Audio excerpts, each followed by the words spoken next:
नमस्कार दोस्तों, मैं इस वीडियो के माध्यम से आप सभी का अपने YouTube चैनल ज्योतिष साधना में एक बार फिर से स्वागत करता हूं। आज भाद्रपद महीने के कृष्ण पक्ष की 8वीं तिथि है, जिसे हम कृष्ण जन्माष्टमी नाम से जानते हैं। मैं आप सभी को कृष्ण जन्माष्टमी की बहुत सारी मंगल कामनाएं देता हूं और यह प्रार्थना करता हूं कि भगवान कृष्ण का आशीर्वाद, उनकी असीम अनुकंपा आपकी सभी के जीवन को आसान बनाए, आपके सभी काम सुगम बनाए और आपके ऊपर उनकी असीम अनुकंपा जो है हमेशा बनी रहे। इस वीडियो में मैं आपको भगवान कृष्ण के 2 मंत्र बताऊंगा जिनमें से किसी एक को भी यदि आप श्रद्धा पूर्वक करते हैं, यानी जीवन में एक नियम बना लें कि इस मंत्र को हमें करना ही है, तो आपके जीवन में समृद्धि का प्रवाह निरंतर बना रहेगा। आसान शब्दों में कहें तो कंटिन्यूअस वेलबींग के लिए ये एक बहुत अच्छा मंत्र है। मनी इनफ्लो इस मंत्र से अच्छा होता है और यदि पैसा खर्च होता भी है तो वो किन्हीं फिजूल कारणों यानी बेकार कारणों पर नहीं होता, जैसे बीमारी पर नहीं होगा, फर्जी कोर्ट केस मुकदमे इत्यादि में नहीं होगा, सट्टे इत्यादि में आपका पैसा नहीं जाएगा, कोई ठग के नहीं भाग पाएगा। तो ये मंत्र बहुत प्रभावी है, बहुत समय से प्रयोग किया जाता रहा है। मैं केवल इस वीडियो में आपको ये मंत्र बताऊंगा। तो ये मंत्र एक तो 16 अक्षर का मंत्र है और एक 18 अक्षर का मंत्र है। 16 अक्षर के मंत्र को तो षोडशाक्षर मंत्र कहते हैं और जो 18 अक्षर का मंत्र है उसे अष्टादशाक्षर मंत्र कहा जाता है। तो ये भगवान कृष्ण के मंत्र बहुत ही शक्तिशाली हैं। आपको इन दोनों को करने की कोई आवश्यकता नहीं है। इनमें से किसी एक मंत्र को नियम से कीजिए, उसी पर विश्वास रखिए और आप देखेंगे कि आपका जीवन एक अविश्वसनीय रूप से बदल जाएगा। दोस्तों, आपको धन संग्रह में यानी पैसा जमा करने में कोई समस्या हो, पैसे के निरंतर इनफ्लो में कोई प्रॉब्लम हो, आउटफ्लो ज़्यादा हो या आपके पैसे कोई टिकते ना हो, यानी ये समस्या जनरली सभी के साथ रहती है, तो ये जो मंत्र मैं इस वीडियो में बताऊंगा, ये मंत्र इन सभी परिस्थितियों के लिए बहुत ज़्यादा कारगर हैं। आपका पैसा यदि खर्च होगा भी तो अच्छी जगह जाएगा, इन्वेस्टमेंट में जाएगा, खराब जगह नहीं जाएगा। ऐसा भगवान कृष्ण में आप बिलीव रखिए, ऐसा ही होगा। अच्छा दोस्तों, आपको बैकग्राउंड में से थोड़ी आवाज़ आ रही होगी। आज जन्माष्टमी के उपलक्ष्य में आसपास बहुत सारे सत्संग हैं, तो सत्संग की आवाज़ आना तो बहुत ज़्यादा शुभ होता है, क्योंकि ऐसा कहा जाता है कि कलयुग में सत्संग की आवाज़ जहाँ तक जाती है वहाँ तक नेगेटिव शक्तियाँ अपने पाँव नहीं पसारती। सेम चीज़ को शंख की आवाज़ के लिए भी कहा जाता है, यदि आप जानते होंगे तो। इनमें से आप कोई सा भी मंत्र करें, उसे करने के नियम बड़े सिंपल हैं। पहले तो आप भगवान कृष्ण की एक बाल रूप की, जिसे हम बाल कृष्ण कहते हैं, उसकी एक फोटो या मूर्ति अपने सामने रखें, पूजा के स्थान पर रखें।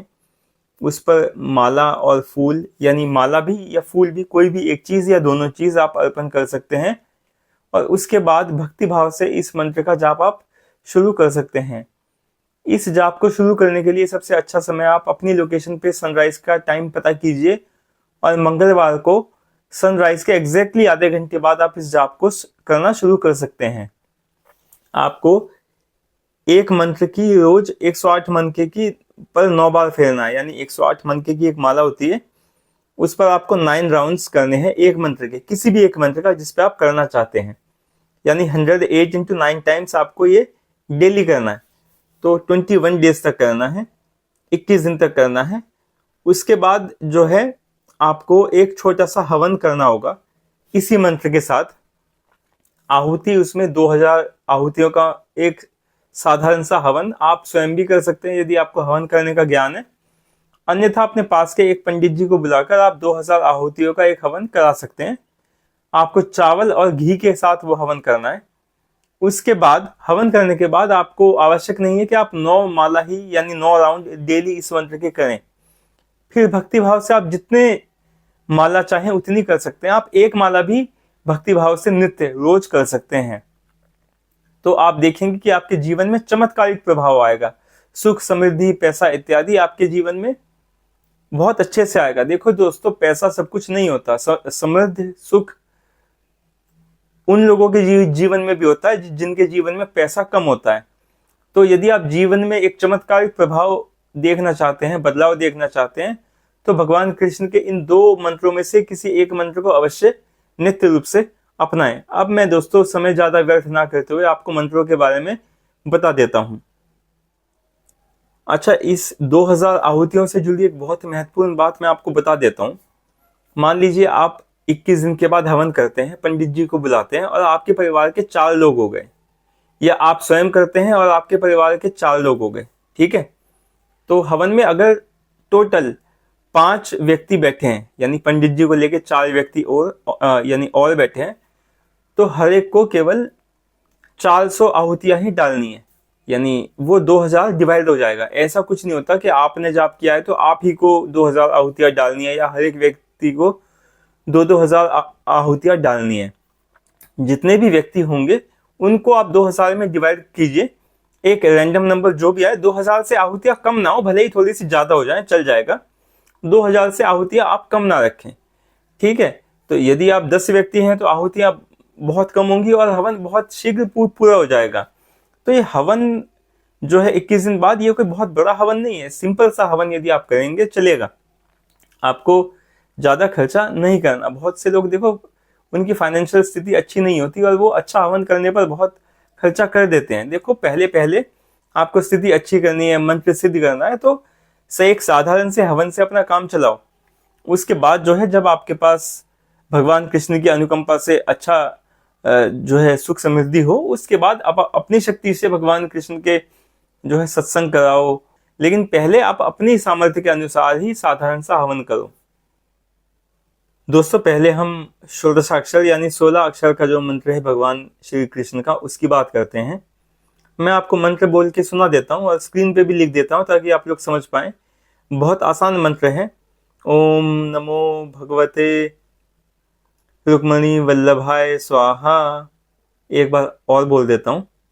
ओम नमो भगवते रुक्मणी वल्लभाय स्वाहा।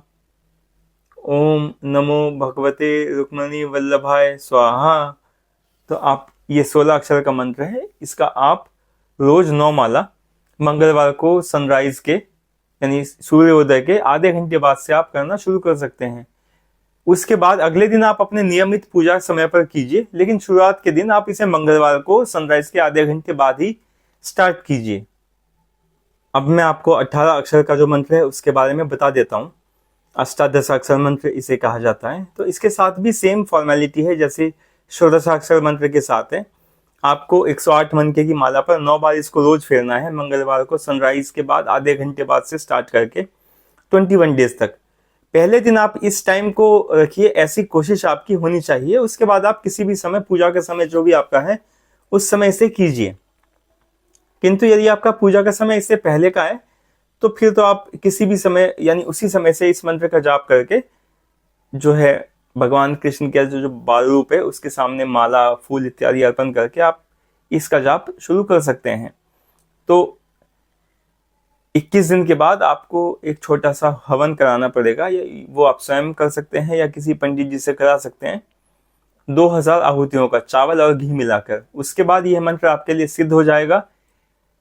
यानी 21 दिन के बाद आप इस मंत्र की कितनी भी माला, कितनी भी बार, लेकिन एक फिक्स अमाउंट में, ऐसा नहीं है कि एक दिन 108 बार किया, दूसरे दिन 400 बार कर लिया, तीसरे दिन 500 बार कर लिया। एक फिक्स अमाउंट अपनी श्रद्धा के अनुसार, चाहे वो 108 ही क्यों ना हो, आप 108 मनके की माला एक बार रोज 21 दिन के बाद फेरें। आप देखेंगे कि आपके जीवन में नित्य समृद्धि का वास होगा।